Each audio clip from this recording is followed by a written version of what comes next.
found out my wife had another family because of a piece of paper I almost threw away, and once I read what it said, everything I thought I knew about my marriage started to feel fake. I'm gonna sound slow for not seeing this earlier. I already know that. I've replayed the years enough times to understand how easy it is to miss things when your life feels stable. But this is where it cracked, and I can't pretend otherwise. My name is James Holloway. I'm 44 years old, and until recently, I thought I had one of the quieter, safer versions of marriage. My wife, Casey, and I met in our late 20s at a friend's housewarming party in Portland, Oregon. Nothing dramatic. No movie moment. We talked about work, complained about rent prices, bonded over bad wine. Felt adult from the start. Comfortable. We got married 2 years later, right after we both turned 30. We never had kids. That wasn't some painful, unresolved issue. At least, I didn't think it was. We talked about it for years, timing, money, energy, freedom. Eventually, the conversation slowed down, and it just became part of who we were. We were the couple who traveled, the couple who worked late, the couple who didn't rush into anything. For 14 years, our life was steady. Not exciting, not miserable, just steady. And I used to think that meant healthy. Casey worked in corporate consulting. Project-based work, regional contracts, lots of travel. Mostly Europe, sometimes Canada. It annoyed me, sure, but it made sense. She was good at her job, respected, well paid, and I trusted her. That part matters. I trusted her. This didn't start with me suspecting cheating. It didn't start with a suspicious text or a hidden phone lighting up in the middle of the night. It started with paperwork. I was sorting documents for our accountant one Saturday afternoon, sitting at the dining table while a podcast played in the background. Taxes, insurance, old statements. Mindless stuff. The kind of task you half pay attention to. Then I noticed a document with Casey's name on it and paused. It wasn't a bank statement. It wasn't from her company. It was a government form. And next to her name was an address I didn't recognize. Not just unfamiliar. Foreign. Halifax Street, Brighton, England. First, I brushed it off. Casey had temporary addresses before. Short-term rentals. Corporate housing. But something about this felt different. It wasn't marked temporary. It wasn't care of. It looked official. That night, while we were cleaning up after dinner, I asked casually, "Hey," I said, holding up the paper, "why does this have a UK address on it?" She didn't freeze. That's the part that still bothers me. She glanced at it, smiled, and said, "Oh, that's old. Don't worry about it." Her tone was light, almost rehearsed, like she'd answered that question before. I nodded and let it go. Not because it made sense, but because doubt felt invasive. After 14 years together, questioning her felt like accusing her of something without evidence. So I ignored the feeling and told myself I was overthinking. Over the next few weeks, things I had apparently trained myself not to notice started lining up. She had credit cards I'd never seen statements for. Not hidden exactly, just separate. She said it was easier for work expenses, that her company reimbursed her directly. She had a second phone. A work phone. Always on silent. Never charged next to the bed. Always face down. And she stopped inviting me on trips. At first, I blamed scheduling. But then I realized I wasn't even being asked anymore. Not even when the trip was somewhere we used to talk about visiting together. I told myself this was what mature marriages looked like. Independent, trusting, low drama, until one afternoon, when curiosity finally outweighed loyalty. Casey was out running errands. Her laptop was open on the desk. I sat there for a long time before touching it. Long enough to walk away. Long enough to come back. Long enough to feel ashamed. I didn't hack anything. Casey reused passwords. I logged into her email expecting something ugly but familiar. A flirtation. A hotel receipt. Something that would hurt but still make sense. Instead, I found emails from a school. Not newsletters. Not spam. Enrollment confirmations. Attendance reminders. Parent-teacher updates. One subject line kept pulling my attention back. Year 2 progress report, Oliver Grant. Oliver. We don't have kids. I searched the inbox. There were years of messages. Hundreds. Photos attached. A little boy with brown hair and a crooked smile. Casey holding him on a beach. Casey standing beside a man I didn't recognize. His arm around her shoulder in a way that wasn't friendly. I didn't confront her that day. I don't know why. Shock probably. Or fear that if I spoke, the whole thing would collapse before I was ready. So I kept digging. Casey wasn't just visiting England for work. She had a residence permit, a joint bank account, travel records that lined up perfectly with every business trip she'd taken for years. And then I found the marriage certificate. Her name, Charlie Grant's name, dated 8 years ago. We had already been married 6 years by then. I confronted her that night. I didn't yell. My voice was shaking so badly I had to sit down. I asked her who Oliver was. She sighed, not cried, not panicked. She folded her hands and said, I was hoping we'd never have to talk about this. That sentence still echoes in my head. She told me she met Charlie during a long-term project in England, that she was lonely, that we'd grown distant, that it just happened. But then she didn't leave. She stayed. She built a life there, married him legally because, as she put it made everything easier. She had a child. She told me she never stopped loving me, that she always planned to come back, that the other life was contained, managed, separate. When I asked who knew about whom, she hesitated. Then she said Charlie knew she'd been married before, that it hadn't ended cleanly, that I never really moved on. That's when it hit me. I wasn't the betrayed spouse in her story. I was the unfinished business. And that's where everything stopped making sense. After she said it, I was hoping we'd never have to talk about this. Neither of us spoke for a long time. Not in a dramatic way. No storming out. Just the quiet kind of silence that makes you hyper-aware of every sound in the house. The hum of the fridge. A car passing outside. The clock in the kitchen that I'd never noticed was so loud before. I kept waiting for her to add something. To soften it. To explain it better. To panic. She didn't. She sat there like we were discussing a scheduling conflict. I asked her how long. She said, 8 years. Like she was answering a factual question on a form. 8 years.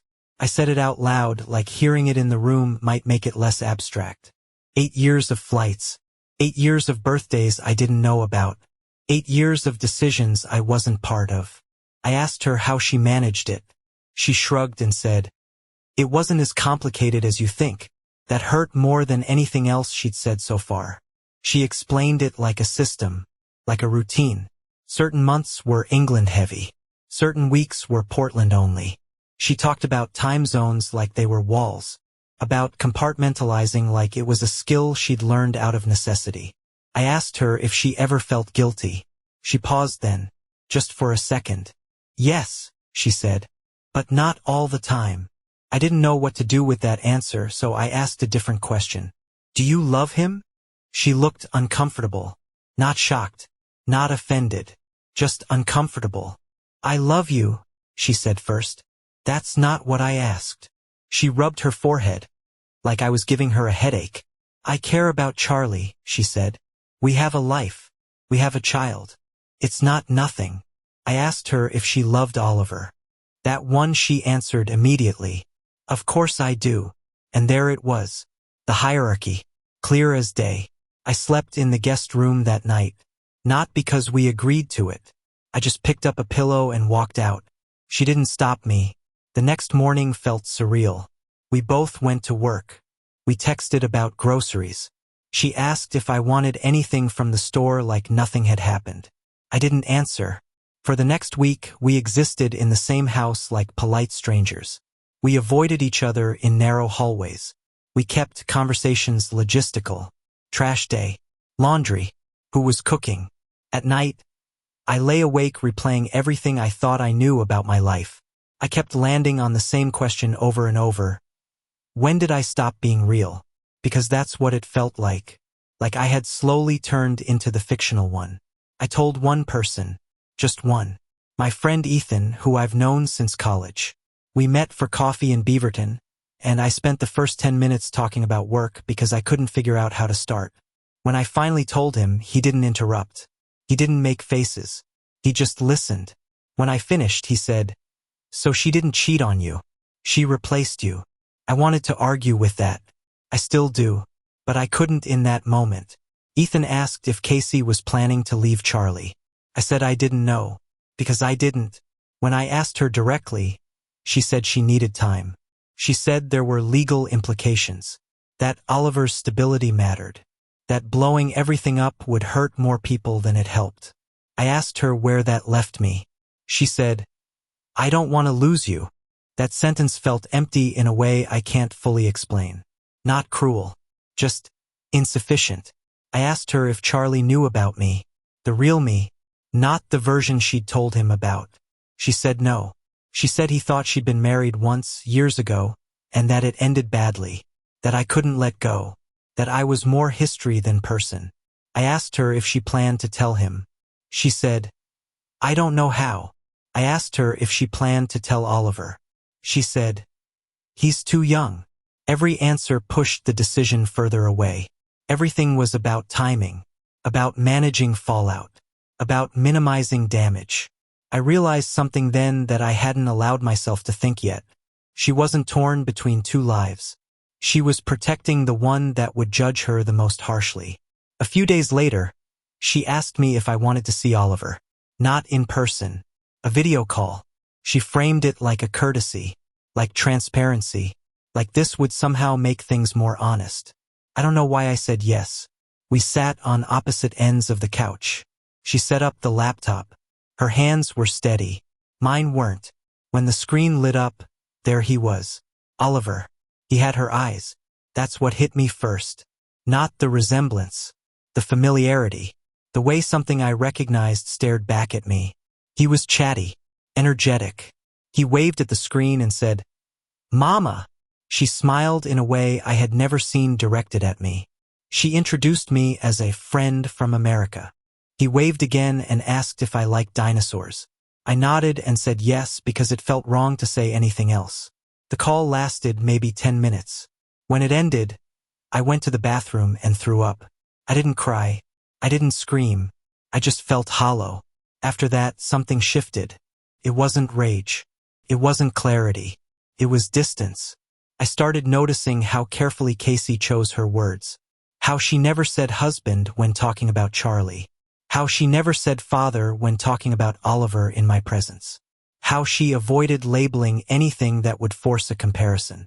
She started talking about therapy, about mediation, about figuring out which life made sense. That phrasing stuck with me. Which life made sense. As if I were a spreadsheet. As if 14 years could be weighed against a child and tallied up. Some nights, I almost convinced myself to stay, to wait, to see if she chose me, to believe that history meant something. Other nights, I lay awake realizing that if she did choose me, it wouldn't be because I was the right choice, just the quieter one. And that's where I'm stuck. I haven't left. I haven't packed a bag. I haven't contacted a lawyer. I haven't told my family. I go to work. I come home. I exist in this in-between space where I'm still married, but not really part of anyone's future. Casey says she needs time. I keep wondering how much time someone gets after they've already taken 8 years. The first person in my family I told was my sister. Not because she's the closest to me emotionally, but because she's the one I knew wouldn't try to fix it. Lauren has always been practical to the point of being blunt. She listens first, reacts later. That's what I needed. We met for lunch near her office in Lake Oswego, and I spent most of the meal pushing food around my plate, trying to figure out how to compress 8 years of deception into something that didn't sound fake. When I finally told her, she stared at me for a long time and said, "So you're telling me your wife has a husband and a kid in another country?" "Yes." "And she's still living with you?" "Yes." "And you're considering staying?" I didn't answer that one. Lauren didn't yell. She didn't insult Casey. She didn't tell me I was weak. She just leaned back and said, "James, you realize you're the only person in this situation without a future, right?"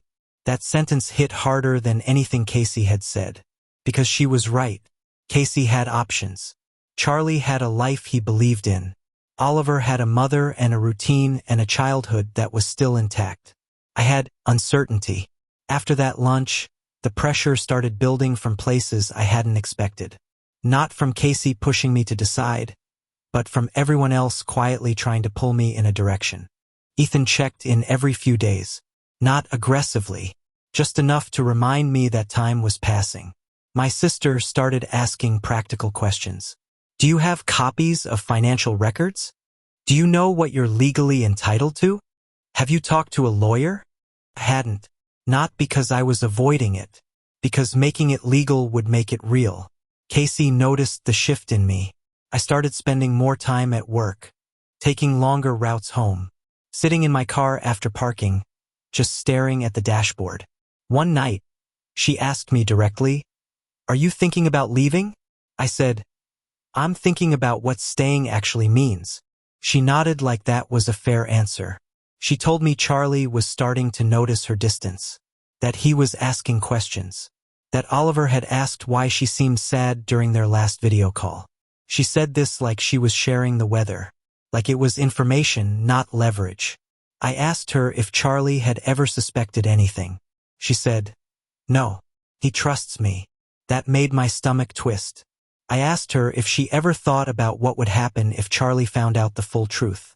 She said, "I try not to." That was the moment I realized how differently we were processing this. I was living inside the consequences. She was still living inside the management of them.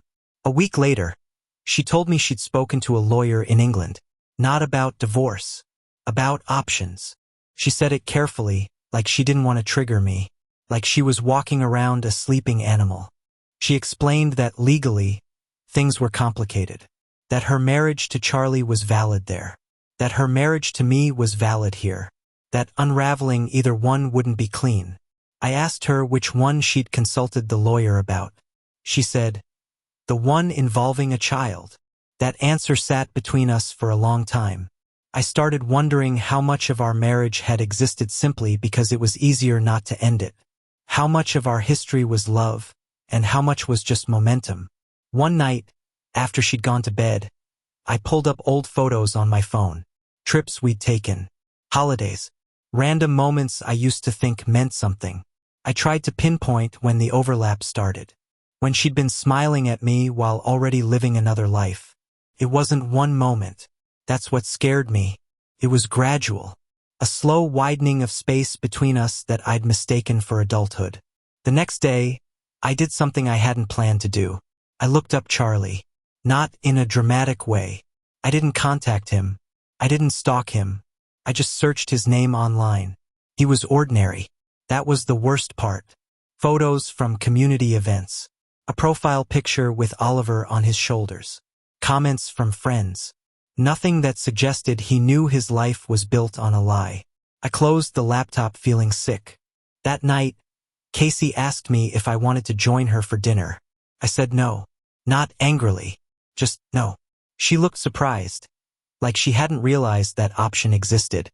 Later, she came into the guest room and sat on the edge of the bed. She said she felt like she was losing me. I almost laughed at that. Instead, I asked her something I hadn't asked yet.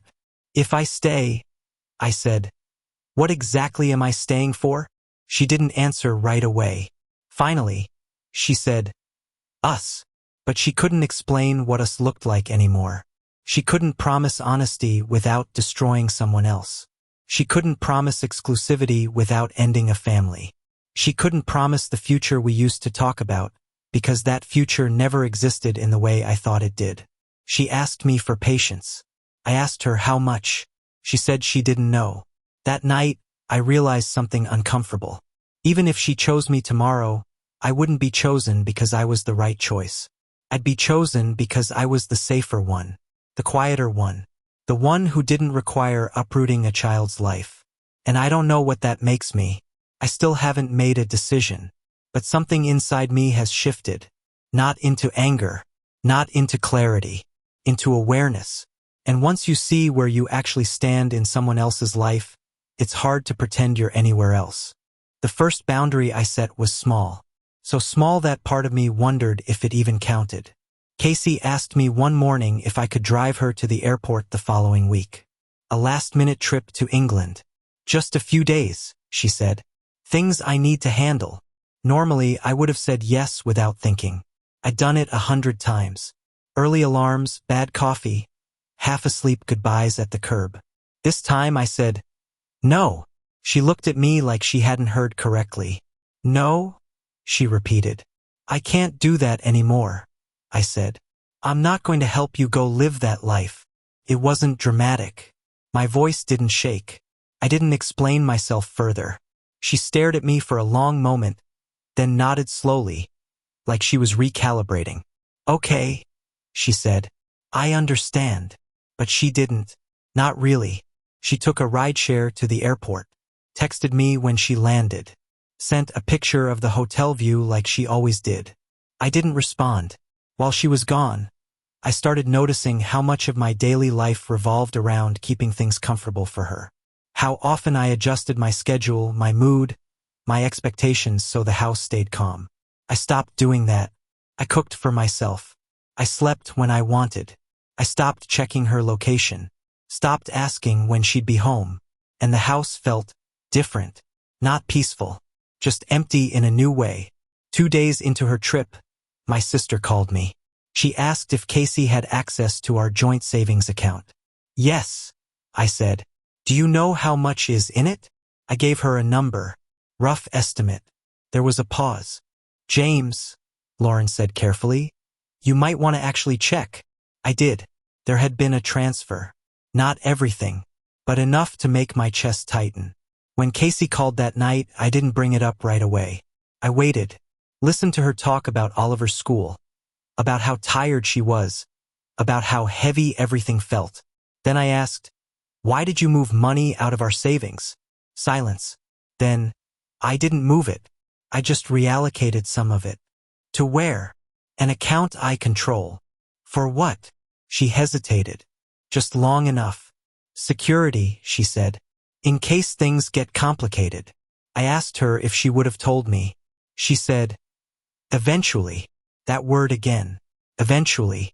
When she came back, something had changed in her posture. Not confidence. Alertness. Like she'd realized the ground wasn't stable anymore. She asked if I was planning to leave. I said, I'm planning to stop pretending this is sustainable. She told me I was making things harder than they needed to be. That hurt more than I expected, because it confirmed something I'd been trying not to admit. To her, my discomfort was an inconvenience. The next turning point didn't come from a fight. Came from a letter, not addressed to me, addressed to Casey, from a law firm in England. It was sitting on the counter when I got home from work. She hadn't hidden it. She hadn't opened it. I didn't read it, but I asked her about it. She sighed and said Charlie had started asking questions. About finances, about travel, about why some documents didn't line up. She said she thought she still had time. Time. Again. That night I told her I was going to speak to a lawyer. Not as a threat. Not as an ultimatum. Just a fact. Her reaction wasn't anger. It was fear. She asked me not to rush. Asked me not to make things adversarial. Asked me to think about how this would affect Oliver. I asked her why Oliver's future mattered more than mine. She didn't answer. The lawyer didn't give me clarity. He gave me reality. My marriage was valid. Her other marriage was valid. Untangling this would be expensive, slow, and emotionally brutal. He asked me what outcome I wanted. I couldn't answer. On the drive home, I realized something that made my hands grip the steering wheel harder. Staying wasn't neutral. Every day I stayed, I was choosing something, even if it felt like I wasn't choosing at all. When I got home, Casey was on a video call with Oliver. I heard his voice before I saw them. She muted herself when she noticed me and smiled apologetically. I went into the bedroom and closed the door. I sat on the bed and stared at the wall while the sound of my wife mothering someone else filled the house. That was the moment something broke. Not loudly, quietly. A realization settled in that I couldn't unfeel. I wasn't just sharing her. I was living in the shadow of a life that would always come first. and no amount of history could change that. When the call ended, she came into the room and asked if I was okay. I said, "I don't think I can be okay in this house anymore." She started crying then, really crying. For the first time since this all came out, she said she felt like she was losing everything. I wanted to ask her when she'd ever had everything in the first place. But I didn't. I packed a bag that night. Not everything. Just enough. I told her I was staying with a friend for a while, that I needed space to think without hearing her other life through the walls. She didn't stop me. She asked me to call. Asked me not to disappear. I left without promising anything. And sitting alone in a borrowed room that night, I realized the hardest part wasn't deciding whether to leave. It was accepting that staying had already changed me in ways I didn't recognize. The guest room at Ethan's place smelled like detergent and old books. It wasn't uncomfortable. That was the problem. I slept through the night for the first time in weeks, and when I woke up, there was a brief, disorienting moment where I forgot why I was there. No suitcase in the corner. Then it came back. I checked my phone. 3 missed calls from Casey. 2 texts. "Can we talk today? I know I don't deserve it, but please." I didn't respond right away. I made coffee. I sat on the edge of the bed and stared at nothing for a long time, trying to figure out what I was actually feeling now that I wasn't inside the situation anymore. It wasn't relief. Not exactly. It was space. Later that afternoon, I agreed to meet her. Not at the house. At a cafe near the river where we used to go on weekends. Neutral ground. Public. Contained. She was already there when I arrived, sitting stiffly with both hands around a mug she hadn't touched. She looked smaller somehow. Not weaker. Just less certain. She started talking immediately about how empty the house felt, about how she'd underestimated how much my presence grounded her, about how this wasn't how she wanted things to unfold. I let her talk. When she finally stopped, she said, "I don't want to lose you."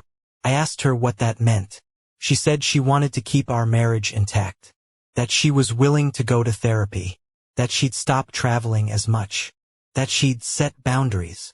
I asked her if that meant ending things with Charlie. She hesitated, just for a second. Then she said, "I don't think I can do that right now." There it was. She explained it carefully, that Oliver was too young, that ripping his mother away would cause damage she'd never forgive herself for, that Charlie deserved honesty, but not devastation. She said she wanted to restructure things. I asked her to explain. She said she wanted to live primarily in Portland, to be transparent with me going forward, to keep her role in Oliver's life, but adjust how and when she was present. I asked her if Charlie knew any of this. She said no. I asked her if she planned to tell him. She said, "Eventually." I felt something settle in my chest then. Not anger, not sadness. Finality. I asked her a question I'd been avoiding. "If I stay," I said, "what am I agreeing to forgive?" She looked confused. I clarified. "Am I forgiving the lie? The second marriage? The child? The years you split your life in half? Or am I forgiving the fact that if I hadn't found out, you'd still be doing this?" She didn't answer right away. Finally, she said, "I don't think it's helpful to frame it like that." I nodded. That was my answer. We sat there in silence while people around us talked and laughed and lived normal lives. I realized that if I stayed, this wouldn't be a recovery story. It wouldn't be about rebuilding trust. It would be about accepting a permanent imbalance. I would always be the one making space, the one waiting, the one understanding, the one expected to be flexible because I didn't have a child involved. Staying wouldn't make me loyal. It would make me smaller. I told her I wasn't coming back to the house yet. She asked if that meant we were separating. I said I didn't know. That answer frustrated her more than anything else I'd said, because uncertainty was something she was used to controlling. In the weeks that followed, we spoke less. Texts became logistical. Emails replaced calls. I learned that distance doesn't bring clarity the way people say it does. It just brings honesty. I missed her. Of course I did.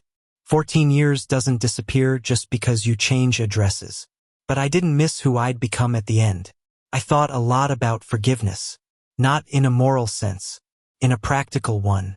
Forgiveness, for me, would mean living with the knowledge that my wife was capable of maintaining two lives without breaking. That she could look me in the eye for years and decide that my consent wasn't necessary. I'm not sure I can live with that. We haven't filed for divorce. Not yet. She still calls me her husband. I still wear my ring sometimes, out of habit, or maybe fear. Charlie still doesn't know the full truth. Oliver still calls her mama. And somewhere between those two realities, I'm supposed to decide what mine is. I keep asking myself the same question over and over. Is walking away from someone you still love an act of self-respect? Or just another way of avoiding the mess? I don't have an answer, and I'm not sure anyone else can give me one either.